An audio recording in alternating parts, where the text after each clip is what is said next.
Le nombre de livreurs bio continue de décliner à un rythme inédit. À août 2025, il était en baisse de -6% sur un an et inférieur de 15% par rapport au maximum atteint en 2023. Si de plus en plus d'éleveurs quittent le bio, c'est avant tout du fait d'un faible écart de prix entre le lait bio et le lait conventionnel. Aujourd'hui, la différence tourne autour de 40 € sur un an glissant en moyenne, insuffisant pour compenser les coûts de production plus élevés en bio.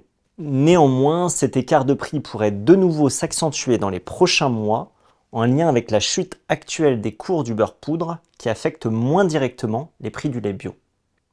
Chaque année, le CNIEL mène une étude prospective auprès des collecteurs de lait bio afin d'identifier les conversions et les cessations d'activité prévues chez leurs éleveurs. La dernière enquête, datée d'août 2025, prévoit une nouvelle accélération des cessations d'activité pour les 12 mois à venir. Près de 160 arrêts d'activité lait bio sont d'ores et déjà prévus pour les 12 prochains mois, soit 3 fois plus que l'an dernier à la même époque. Ces cessations toucheront principalement des exploitations de plus grande taille, avec une production moyenne d'environ 350 000 litres par an. Les déconversions devraient représenter près de 80% des arrêts, contre seulement la moitié en 2023 et 2024. Par conséquent, l'offre de lait bio devrait continuer de reculer fortement dans les prochains mois. À août 2025, la collecte était en baisse de -5% sur un an glissant à 1,130 milliard de litres, un niveau 13% inférieur à celui du record atteint début 2023. Au regard des cessations prévues, notre enquête prospective prévoit que la production laitière biologique pourrait s'approcher de la barre du milliard de litres d'ici fin 2026. En parallèle, la demande de lait bio repart légèrement à la hausse. Résultat, les fabrications de produits laitiers bio progressent de 3% sur le début de l'année 2025. C'est la première hausse enregistrée depuis 4 ans.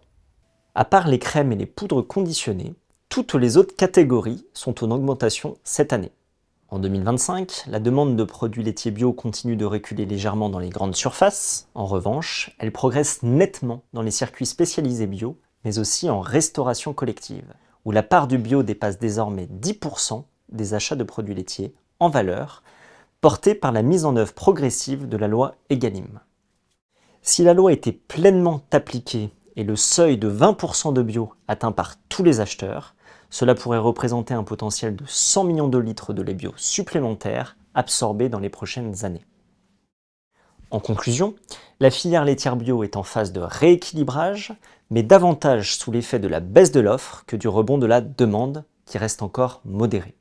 La crise risque de laisser des stigmates durables sur les velléités des futurs candidats à la conversion, ce qui pourrait compliquer la reconstitution du potentiel de production en cas de reprise plus marquée de la demande, comme on l'observe actuellement chez nos voisins européens.